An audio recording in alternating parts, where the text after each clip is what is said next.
3 useful tips for beginners iPhone users. So যারা আইফোনের beginner user আছেন এন্ড যারা স্ক্রিনশট নিতে পছন্দ করেন তারা just simple take a screenshot দেন প্রিভিউতে যে অপশন আসবে সেটাতে হোল্ড করে প্রেস করুন এন্ড বুম আপনার বন্ধু মহলে শেয়ার করে দিন। টিপ নাম্বার 2, যারা অনেক ছবি তুলতে পছন্দ করেন বাট এডিটের ঝামেলা পোহাতে চান না তাদের simple go to gallery, tap on photo and copy edits.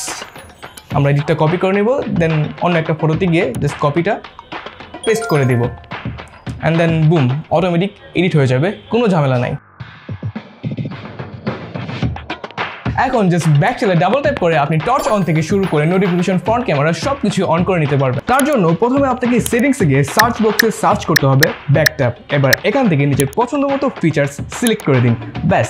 এখন ব্যাক সাইডে ডাবল ট্যাপ করলে আপনার সিলেক্ট করা ফিচার্স ফাস্ট রেসপন্স করবে। সো এই ছোটো ছোটো টিপসগুলো ছিল যারা বিগিনার আইফোন ইউজার আছেন তাদের জন্য।